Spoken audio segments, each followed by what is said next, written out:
Ja võib-olla alguses kohe sellised tehnilised märkused või Just. kommentaarid, et me oleme 2 arvutiga.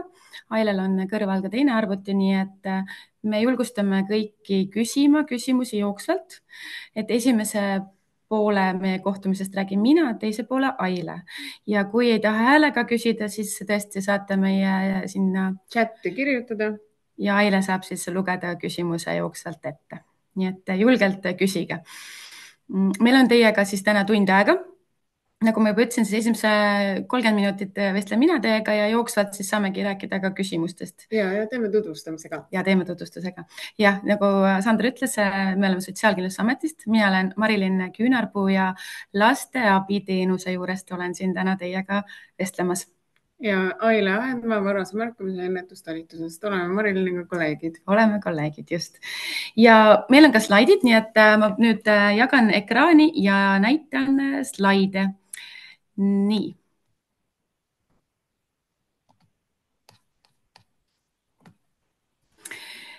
Nii, esimene slaid ongi meile räägitud.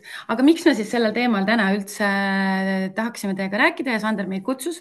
See on väga-väga oluline teema ja ka viimane Eesti laste vaimse tervise uuring näitas, et laste vaimne tervis järjest nii-öelda halveneb, eriti siin vanuse kasvades just tüdrukutel ja poistel ka.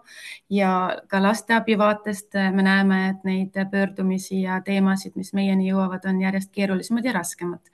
Ja saakski täna teiega rääkida sellest, mis asi see lasteabi on, mida me teeme lasteabis ja mis meil on veel jäänud siin kõrvu nii-öelda, on ka see, et võib-olla spetsialistid, kes lastega töötavad, ei tea alati, kuidas lastele rääkida lasteabist, nii et puudutame seda teemat ka siis. Ja julgustame kindlasti märkama, et mida varem märkame, et laps abi vajab, seda lihtsam on ilmselt leida ka neid lahendusi.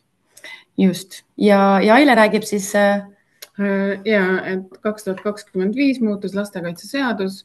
Me oleme lastekaitseseaduses on loetletud erinevad ametid, tervishoiutöötajast, ohvriabitöötajast kuni õpetajate ja tugispetsialistideni välja, et kellel on just need professionaalsed oskused. Neil on oskused märgata, neil on oskused olla lapsele toeks, oskused lahendada, et neilt ikkagi ootame aktiivsemat teavitamist. Ja nagu me teame, siis hariduskeskkond, nii lasteaed kui kool, ka huvitegevus on tegelikult laste elus ju väga tähtsal kohal. Lapsed veedavad enamus oma aega koolis ja koolipersonaliga, nii et koolipersonalil on suur roll siin võrgustikus siis laste toetamisel. Eelmine aasta tegi lasteabi teenus ka tulemuslikkusuuringu, kus me nägime sellist asja, et kui paljud teist teavad, et osa infot me edastame ka lastekaitsele ja tõesti need infod või need juhtumid, mis jõudsid lastekaitseni, olid väga pikaajalised ja väga kaua süvenenud probleemid. Nii et see näitas meile ka seda, et meil on varem vaja märgata, toetada lapsi, et me jõuaksime nendeni ennem, kui need probleemid on läinud liiga sügavaks või liiga keeruliseks, et saaks niimoodi kiirelt abi osutada. Nii, aga... panin teile siis ette meie uue lasteabi plakati, et siin on tegelikult kogu info olemas, mida me jagame ka koolidele ja muudele asutustele, kes tahavad seina peale panna või ekraanile panna, nii et kui siin on kedagi, kes soovib oma asutusse plakatit, siis andke märku, saab meilt. Aga lasteabi tõesti on tasuta teenus aastast 2009 juba, nii et me oleme 15 aastat, sellel aastal saame 16. Ja see tasuta teenus tähendab seda, et meile saab helistada, see on tavalise kõnetariifiga, aga kui lastel näiteks ei ole kõneaega, neil on ostetud see kõnekaart ja seal ei ole raha peal, siis nad saavad ikka meile helistada, nii et selles mõttes me oleme päris lihtsasti kättesaadavad. Lisaks telefonile helistamisele on meil ka veebileht, kus saab chattida meiega ja lasteabil on ka meiliaadress, kuhu siis saab kirjutada. Ja spetsialiste julgustame, et iga 5. kõne lasteabisse on spetsialistidelt, õpetajad, koolitervishoiutöötajad, kes tahes, kui teil on mure, kahtlus, tahate kellega konsulteerida. Vahel on nii, et töötame üksinda võib-olla oma kabinetis. Kas see on see, et ma nüüd märkan, teatan, igal juhul lasteabi on olemas? et tahangi jõuda ka selleni, et kelle jaoks me oleme, aga võib-olla veel räägin seda, et meile saab helistada või kirjutada nii eesti, vene kui ka tegelikult inglise keeles. Nii et meie nõustajad, kes on tööl, nad oskavad rääkida lastega mõlemas keeles ja spetsialistidega ka. Mis on hästi oluline, on see, et meile pöördudes on võimalik jääda anonüümseks ja seda soovivad nii lapsed kui ka täiskasvanud või spetsialistid aeg-ajalt, kes meie poole pöörduvad. Ja see on just võimalik tänu sellele, et me tõesti ei näe, kes meile kirjutab, me ei näe nime, me ei saa seda kuskilt välja selgitada. Loomulikult me tugineme ka seadusele ehk et kui on olukordi, kus laps näiteks chatib meile ja ütleb, et ta nüüd on kooli tualetis ja on lõikanud endale kätte nii sügavalt, et verd tuleb nii palju, et siis me teeme väga tihedat koostööd kindlasti häirekeskusega. Et häirekeskusele me saame anda need vähesed infod, mis meil on, IP-aadressi me näeme, et näiteks selle IP-aadressi, et siis häirekeskusel ja politseil on võimalik last tuvastada, et tema elu ei oleks kindlasti ohus. Aga need on sellised äärmuslikud juhtumid, et enamasti ikkagist inimesed tõesti pöörduvad meie poole anonüümselt ja seda infot me kellelegi välja ei anna. Ja spetsialistidel on ka anonüümselt võimalik pöörduda siis selle teavitusvormiga, et see võimalus loodud ikkagi on, et saame hiljem sellest lähemalt rääkida. Just, jah. Ja võib-olla on jäänud nagu mulje, et või alles ma olen lasteabis juba mõnda aega töötanud ja valdkonnas väga pikalt, et siis ka minu abikaasa sai alles hiljaaegu teada, et lasteabi ei olegi ainult lastele, et tõesti lasteabisse saavad pöörduda kõik inimesed, et kui me oma sihtgruppi peame nimetama, siis me ütlemegi, et kogu Eesti ühiskond on meie sihtgrupp, sest tegelikult kõik täiskasvanud lapsed, noored, spetsialistid saavad meie poole pöörduda, kui neil on mingi mure, küsimus, tahavad arutada mingit teemat, mis on seotud siis lapsega. Nii et tõesti meie poole pöördutakse kõikides erinevates küsimustes. Vahel pöördutakse ka muudes küsimustes, näiteks, et kuidas ma saan infot, veebipolitsei kontakte, kuidas ma saan kohaliku omavalitsusest teenuseid, et ka selliste küsimustega meie poole pöördutakse. Et meil on selline lai ampluaa, et nagu me oma nõustajatega räägime, et me oskame rääkida elatisest, perelepitusest, väärkohtlemisest ja vahel ka siis muudel teemadel, nagu mis filmid kinos on. Ja kuidas lapsega vestelda. Kuidas lastega vestelda, seda ka.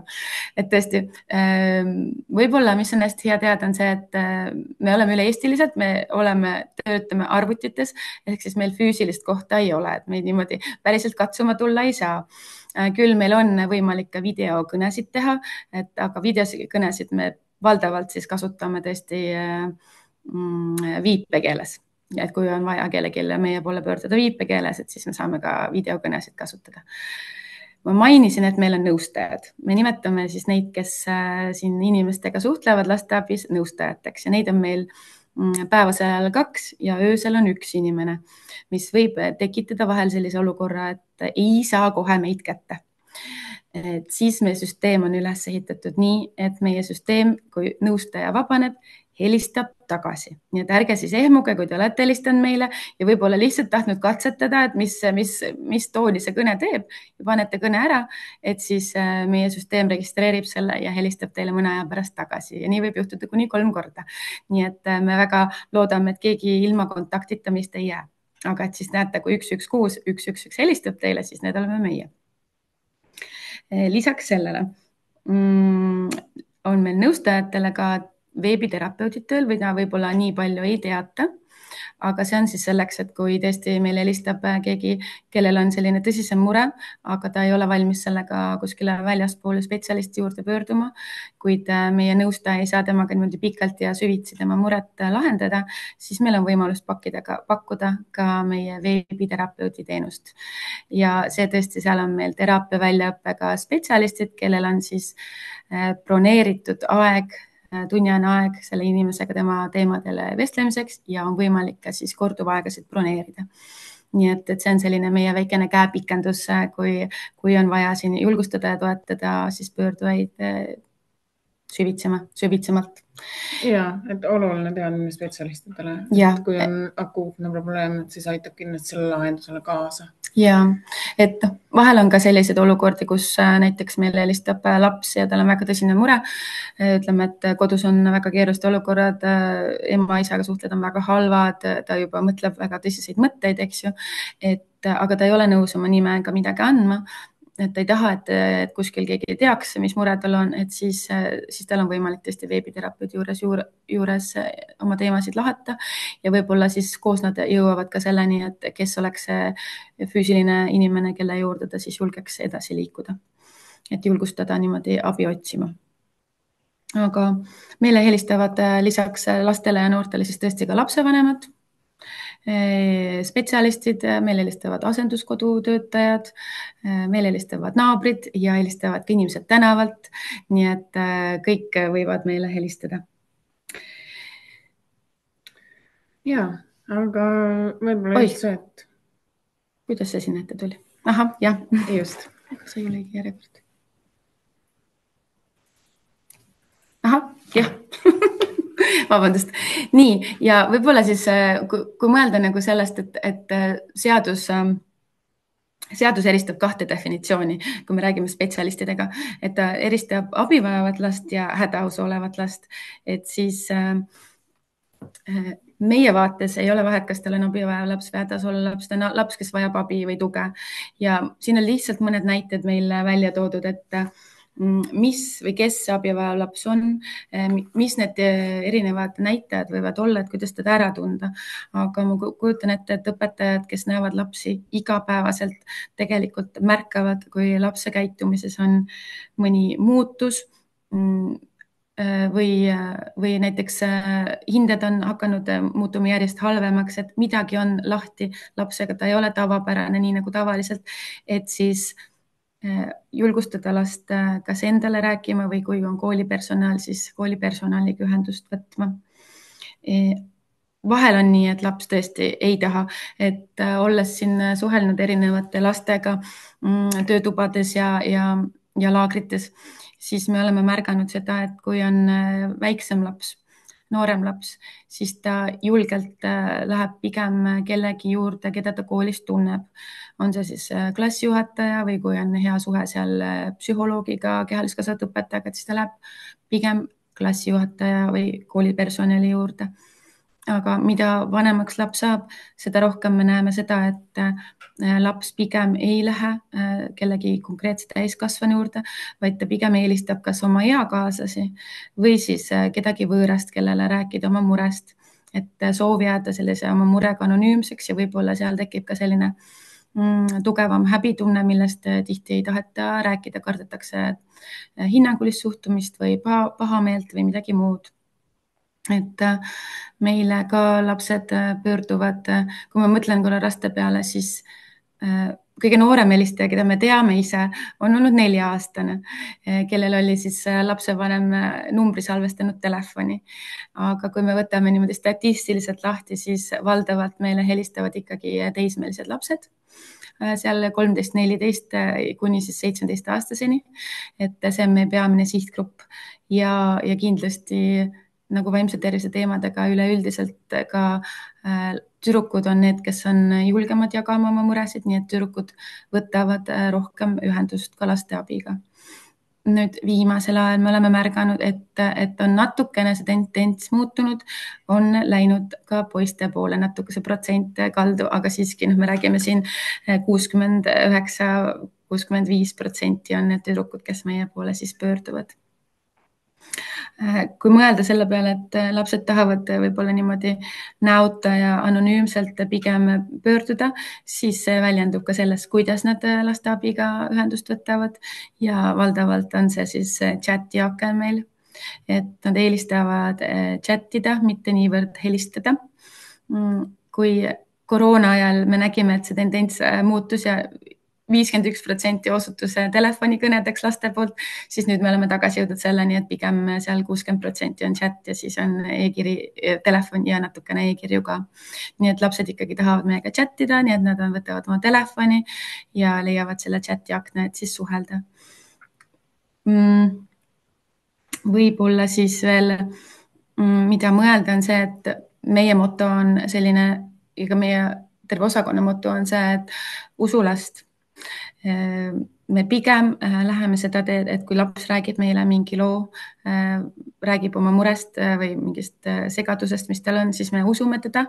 Ja kui see on selline tõsisem teema, siis nagu ma ütlesin ka, et siis lapsega koostöös me jõuame nii kaugele, et me selle infoga edastame siis kas häirekeskusele või kui me räägime siin ka seksuaalsest väärkohtlemisest, siis on ka selline teenus nagu lastemaja, kes siis tegeleb ja toetab lapsi ja nende peresid, keda on seksuaalselt väärkoheldud või on kahtlus sellele. Mis veel abivajavast lapsest ma mõtlen? Ega õpetaja ei peagi üksi teadma, kas see laps on nüüd abi vajav või mitte. Et tegelikult see on ka see koht, kus võib võtta selle kõne, anonüümselt küsida, et mul on selline olukord, ma nägin sellist asja, laps rääkis mulle midagi sellist ja pidadagi nõu ka lasteabinõustajaga, et mida edasi teha. Et on teemasid, mida saab õpetaja lahendada üksi. Kindlasti on teemasid, mida saavad lahendada kooli personal koos õpetajaga, aga lapse elu, eks ju, on ka väljaspool kooli, mis toimub kodus, mis toimub sõprade ringis, veebikeskkonnas võib-olla, et need on need kohad, kus siis julgelt mõelda selle peale, keda veel kaasata, kes on veel lapse võrgustikus, kes saaks teid ja last toetada, et see probleem tal ei süveneks. Ja, et sealt tulebki see teatamise olulisus. Tegelikult see mure jõuaks rohkemate inimesteni ja sealt kaudu tuleks need lahendused. Ja sellepärast panin ka sellise väikese pildi võrgustikutööst, et kui oluline on tegelikult omavahel info jagamine, et olles kunagi olnud ka lastekaitsetöötaja, siis meil meeldis alati öelda, et need on need pusletükid, mida me korjame, et puslepilti kokku saada. Et vahel võib tunduda, et see info, mis mul on, ei olegi nii oluline. Et siis pigem mitte jätta seda enda teada ja arvata, et tegelikult on asi palju parem, vaid võttagi see kõne, näiteks kui teil on head koostöösuhted oma piirkonnas ka oma lastekaitsega, või selle piirkonna politseiga, siis võttagi kõne, suhelda, rääkida, et võib-olla see üks killukene on väga oluline info, mis on just puudu selleks, et seda last ja peret kõige paremini toetada.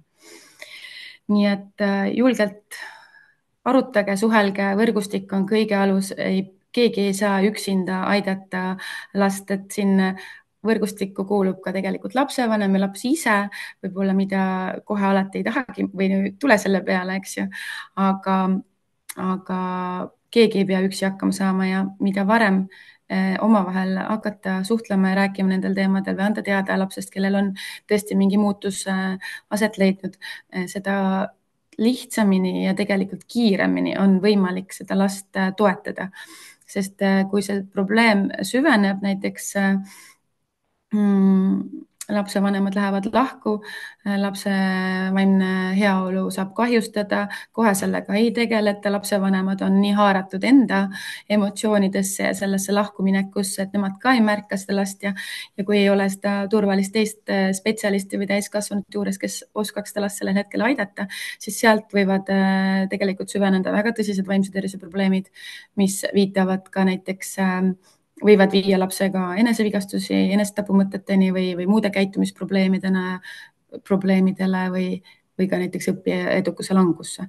Et mida varem me saame selle lapsele tuge pakkuda, seda vähem probleeme on pärast, millega me peame tegelema. Ja need on ikkagi need lapsed, kes me tahame, et oleksid toetatud ja hiljem siis täiskasvanu eas, et nad saaksid hakkama.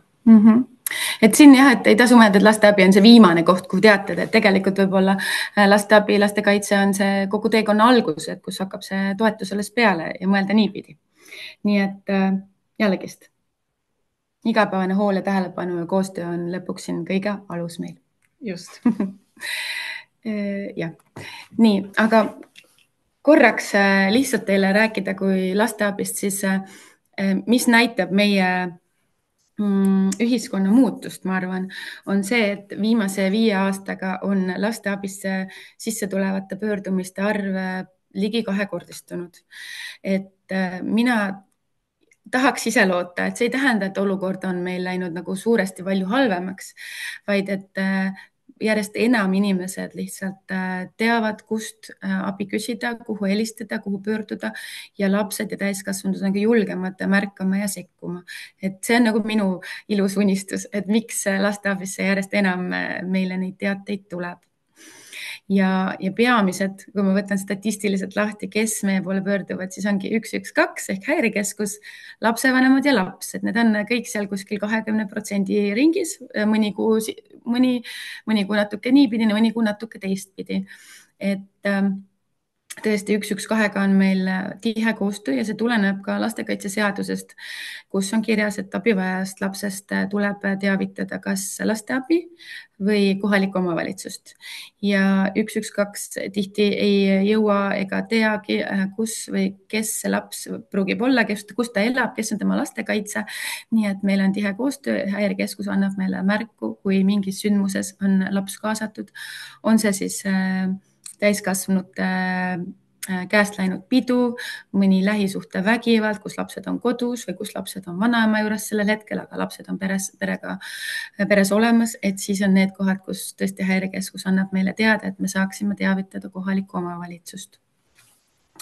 Ja lapsevanemad ja lapsed siis ikkagist pöörduvad meie poole pigem siis nagu ühtemoodi, mõlemad on seal ka 20% raames ja võib-olla teemad, mis haakub, on see, et mõlematel neil üks põhiteemasid, millega meie poole pöörduvad, on suhted ja on omavahelised suhted. Ehk siis just see, et lapsevanemad on hädas, nad ei tea, kuidas oma lapsega rääkida, kuidas teda mingis hetkes aidata, kuidas talle toeks olla. Ja lapsed samamoodi tunnevad, et see kontakt vanematega on mingil hetkel nagu läinud halvemaks. Vanemad võib-olla on liiga karmid, et mis iganes need põhjused võivad olla, et siis need on tõesti need, millega meie nõustajad igapäevaselt tööd teevad. Ja tegelikkuses võib-olla siin on ka lihtsalt selline teadmatus, et lapse ja lapsevanema suhe ajas ongi muutuv, et see väike nunnu laps, kes alustab kooliteed ja võib-olla see 12-13 aastane laps, kes enam ei taha vanemat nähagi, et mõnes mõttes on see ka selline arenguline edasiminek, et täismeliste jaoks on järjest enam tähtsamad oma eakaaslased ja järjest vähem lapsevanemad. Nii et vahel me saame ka selliseid tõesti kasvatuslike küsimustega tegeleda. Muidu, nii. Ja. Ma jäin just mõtlema, et ilmselt lastel ka see oskus oma arvamust avaldada, et vanuse suurenedes tegelikult tõuseb ja selle tõttu meie spetsialistidena saamegi just neid kaasata ja tegelikult neid kuulata ja samamoodi, kui me teavitame, siis neid lapse sõnu edasi anda. Ja meil on ka olukordi, kus me saame sellise perekonnakõne teha, et tõesti helistataksegi meile keset tüli, kus lapsevanemad ja lapsed on seal omavahel kõik riius ja siis me saamegi rääkida igaühega, rääkida tema arvamus ära, kuulata, kuidas ta saaks suhelda oma teise poolega, et on ka selliseid olukordi. Nii et jah, aga muidugi lastest rääkides siis kasvav ja viimase ajal number 1 pöördumine on seotud laste vaimse tervisega ja sealhulgas enesevigastamine ja enesehävituslikud probleemid ehk siis tõesti enestapu mõtted.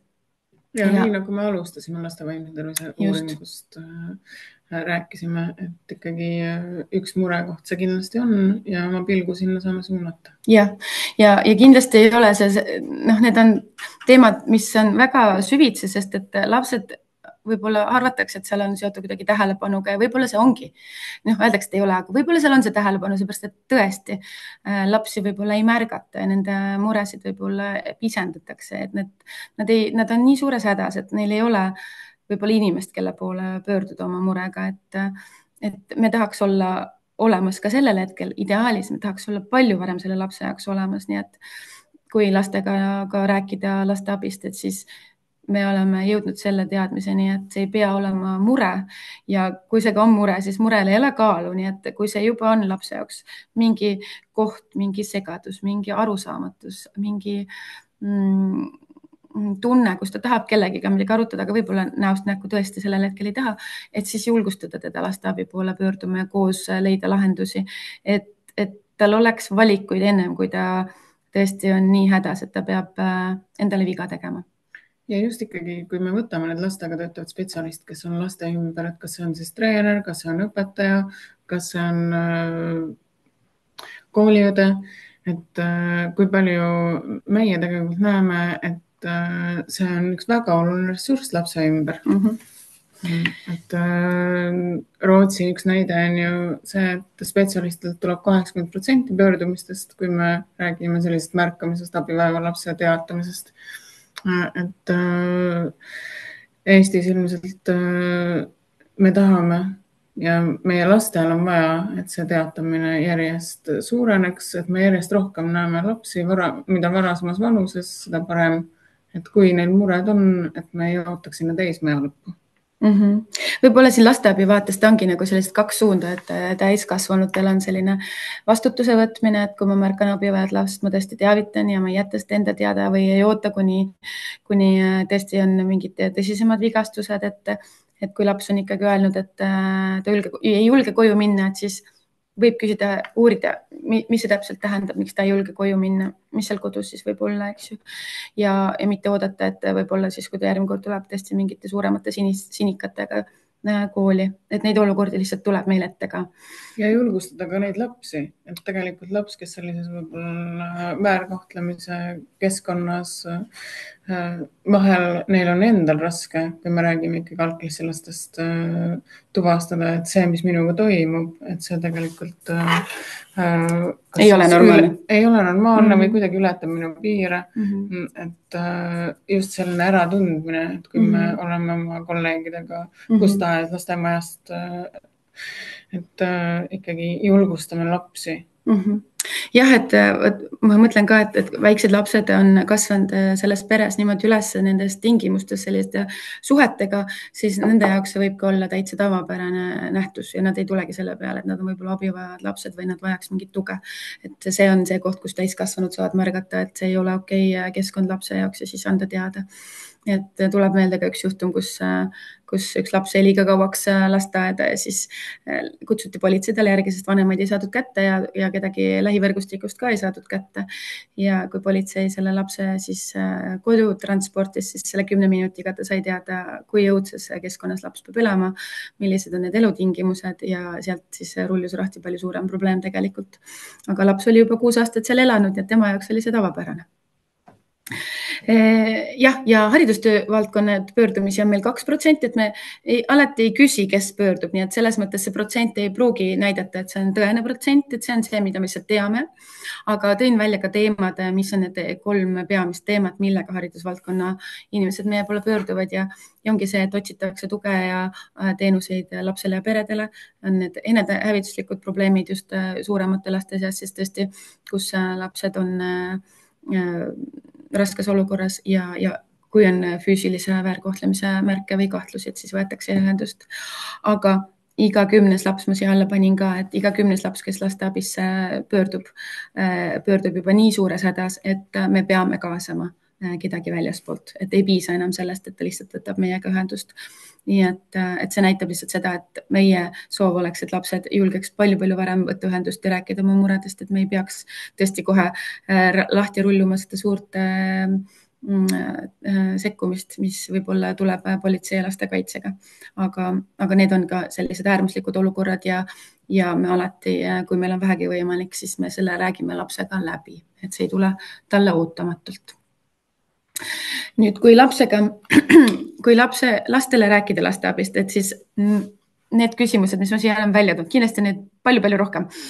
Ja mingitest ma loodan juba jõudsin teiega rääkida ka, aga need on need, mis lapsed on ise välja toonud, miks nad võib-olla lasteabisse ei julge või ei taha pöörduda. Ja siin ongi see, et kas mu mure on piisav, et kas sel murel on kaalu, siis tõesti, kui see on sinu jaoks mure või sul on juba küsimus, siis julgelt võib lasteabi poole pöörduda. Seda sõnumit võib lastele edasi öelda, me ei lükka ühtegi kõnet tagasi ja me räägime kõikides nendes teemades, mis on lapse jaoks sellel hetkel oluline, kui tal ei ole kellegi teisega sellest rääkida. Kas mu vanemad saavad teada? Vanemad valdavalt ei saa teada, kui ei ole eluohtlikku olukorda, kus tõesti me peame siis, eks ju, häirekeskust teavitama, et siis lapsel on võimalik ja õigus samamoodi jääda anonüümseks. Tal ei ole vanema nõusolekut vaja, et lasteabisse helistada või kirjutada, ta võib seda teha ja siis koos nõustajaga juba mõelda, mis need edasised sammud ja lahendused võiksid olla. Mis saab edasi minu murest? Kui me nüüd jõuame sinnamaani, et me näeme, et tõesti siin on vaja, et keegi füüsiliselt kuskilt koha pealt saaks tulla lapsele appi, pakkuda tuge, et siis on meil võimalik see edastada ka lastekaitsetöötajale. Ja sinna me saame samamoodi seda paluda siis, et lastekaitsetöötaja tõesti suhtleb otse lapsega ja vaatab, kuidas ta saab last toetada. Aga see on siis juba ikkagi jällegi kooskõlas lapsega. Ja kas ma jään anonüümseks, siis sellest ma juba ka rääkisin tegelikult, et me ei kirjuta kuskile nimesid üles, kes meile helistavad, me ei näe, kes meile helistab, et selles osas saab täiesti anonüümseks jääda, küll teatud tehnilised teatud tehniline info meil on ja seda me kasutame siis eluohtlikes olukordades, et kui on IP-aadressi vaja näiteks politseile anda. Et selline kiire läbivuristamine, mis on see teema, millega siis võib-olla lapsed kõige rohkem abi vajaksid või infot vajaksid. Julgustada last ikkagist ühendust võtma, ei pea olema mure. Ja mis on meie jaoks hästi tore on ka see, et lapsed järjest enam võtavad ühendust kellegi teise eest ja tihti on see tegelikult eakaaslane, sest eakaaslastele räägitakse oma muredest, kas väiksematest muredest, ka suurematest muredest, kui kodus on näiteks tõesti kasuisa seksuaalselt väärkohelnud, et sellest ei julgeta rääkida oma emale ja õpetajatele, aga sellest julgetakse rääkida oma sõbrale võib-olla. Ja siis see on see koht, kus lapsed saavad pöörduda lasteabisse ja tõesti otsida abi nii endale kui oma sõbrale, kellel on mure, sest nad mõlemad vajavad sellisel juhul tuge.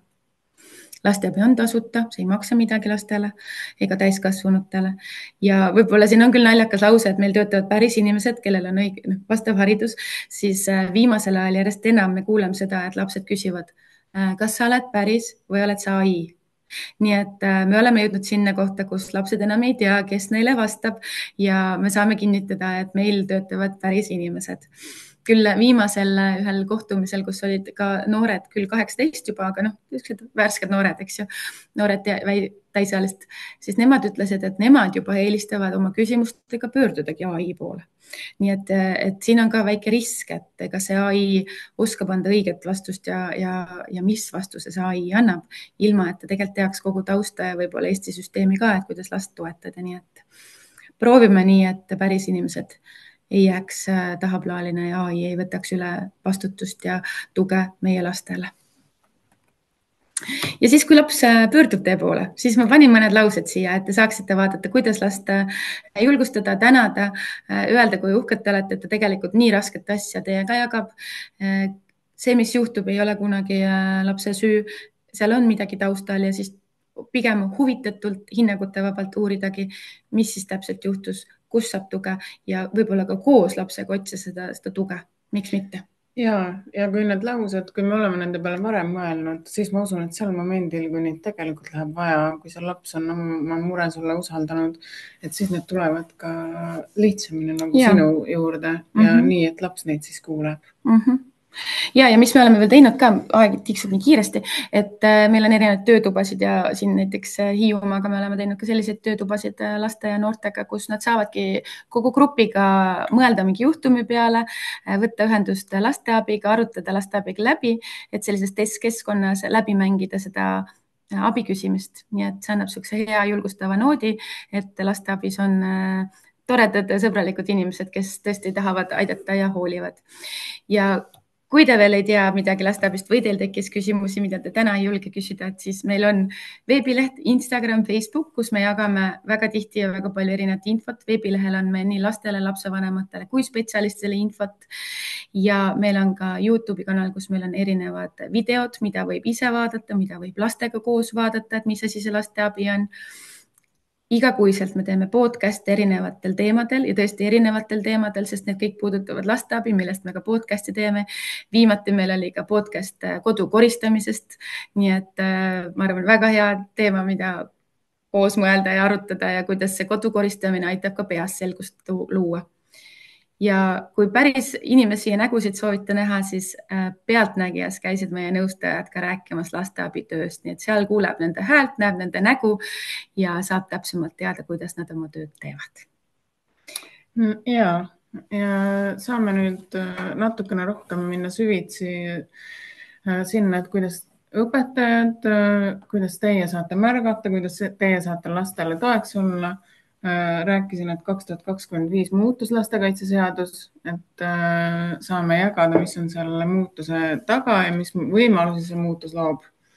Aga panime siin lapse heaolu kolmnurga, mis on teaduspõhine ja juba Inglismaal on ennast paarikümne aasta jooksul tõestanud, Eestis ka järjest täienenud ja Eesti kohalike oludega väga haakub, et lapse areng on seotud siis lapse perekeskkonnaga ja lapse vanemlusega.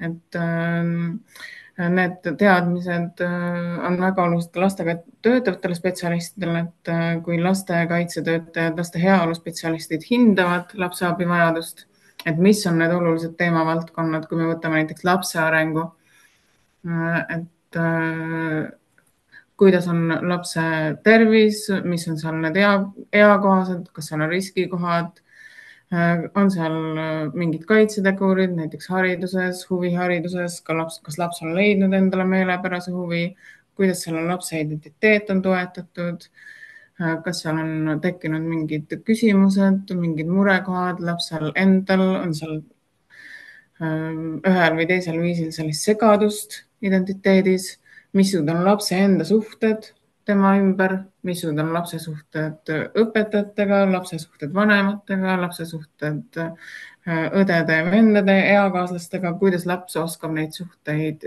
ise luua, kuidas tema saab olla selline osapool.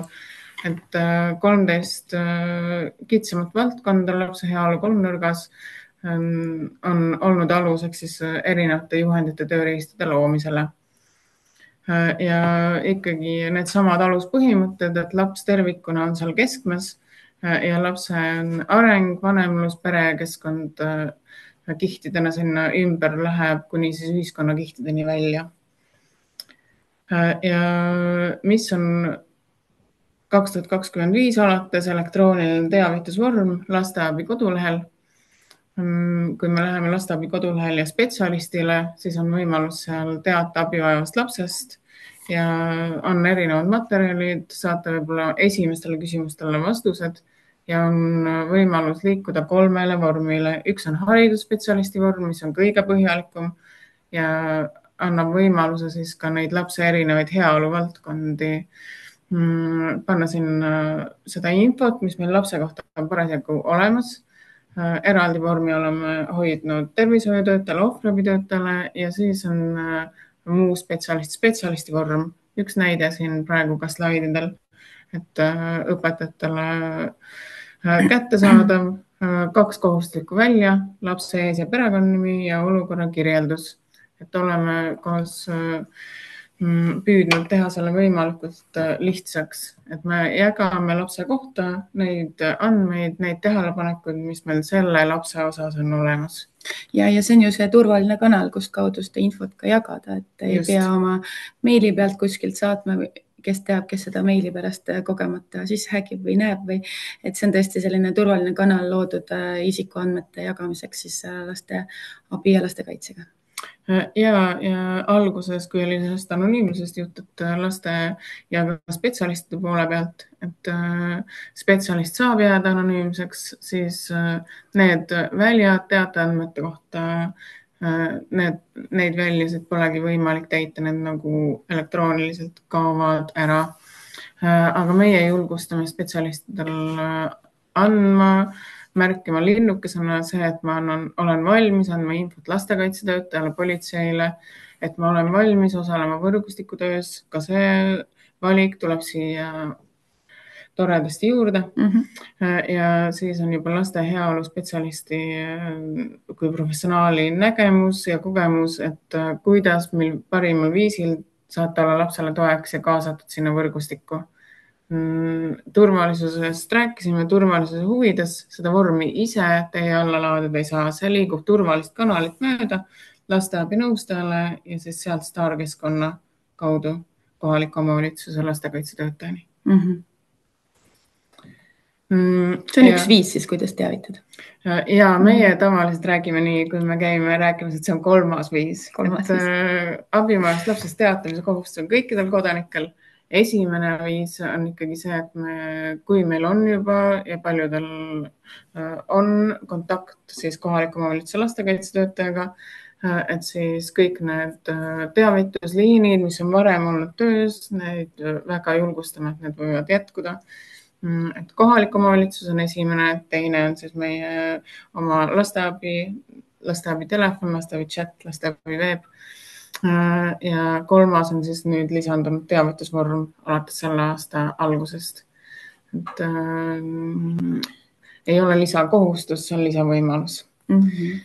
Ja 2025 Sotsiaalministeerium on välja öelnud, et see on teavitusaasta, et meie oleme Sotsiaalkindlustusametis proovinud luua selliseid toetavaid materjale, tööriistasid, et mõne näite saan ka täna siin tuua. Ja kes siis on loetelus, on õpetajad, lapsehoidjad, tervishoiutöötajad. Ütlen seda, et see loetelu ei ole lõplik, et tegelikult kõik, kes lapsega kokku puutuvad, kõik on ikkagi need, kellel on võimalus märgata, kellel on võimalus teatada, et need on ikkagi meie Eesti lapsed. Ja see teade abivajadusest lapsest liigub siis lastekaitsetöötajani infoks. Me tavaliselt haridustöötajatele selle info anname, et lastekaitseseadus 10 päeva jooksul näeb sellist esmast hindamist ja see juhtum, et kas see tuleb juhtum, kui tuleb juhtum, siis saate teie olla see võrgustiku liige seal juures, et julgelt ka ise andke märku. Ja enne seda, kui nad ei otsusta seda, et on 10 päeva, tähendab, et läheb juhtumiks, siis on võib-olla see, et nad saavadki pakkuda ühte konkreetset toetust või teenust perele, mis aitabki seda juba probleemi lahendada. Jah. Ja tõime siin välja lasteabi koduleht, teate abivajadusest lapsest. Siia võivad kõik tulla. Just. Ja lasteabi kodulehel tegelikult hästi suur väärtus on see, et me oleme kokku koondanud sinna erinevaid materjale, et kui minna spetsialistile või valida seal materjalid printimiseks, et siis seal on tõesti, meil on alates vaimse tervise turvaplaanist kuni siis nende toetavate küsimusteni välja.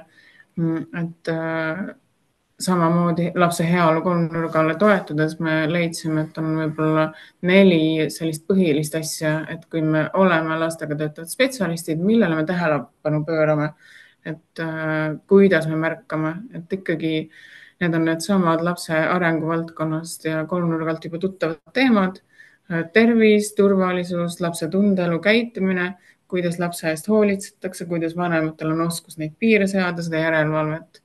Et selline äge plakat meil Sotsiaalkindlustusametis märtsis valmis, et käime ringi ja jagame seda. Kas seda saab alla laadida? Just, seda saab alla laadida ja printida. Äge. Et ja kindlasti on mingid teemad, mida me ei ole jõudnud katta. Kindlasti. Ja ega see õppimisprotsess on ka igalühel erinevad, on neid, kes võib-olla rohkem selline rühmas õppijad, kes võib-olla kolleegide kogemusest, need, kes ise tahavad õppida näidete varal püsida. Et e-kursus Digiriigi Akadeemias alates jaanuarist abivajava lapse märkamine ja abistamine kestab 4 tundi ja saab omale sobival ajal siis ID-kaarti, mobiil-ID, Smart-ID-ga sisse logida ja täita, pausile panna. Ta salvestab selle osa, kuhu maani sa oled jõudnud. Valikul on praegu ka juhtumi analüüs. E-kursus on üks meie äge pojuke, mis on valminud ja seda täiendame. Ja oleme just mõelnud siis spetsialistide peale, et loodame, et meil on ka sellest suur abi, julgustame, kes ei ole veel jõudnud. Ja, hea võimalus ise ennast testida ja läbi proovida erinevaid asju. Ja mina kindlasti tahtsin, et jääks küsimuste jaoks ka aega, aga vaatame, kas meil mingi slaid on meil. Ja, igal täname kuulamast.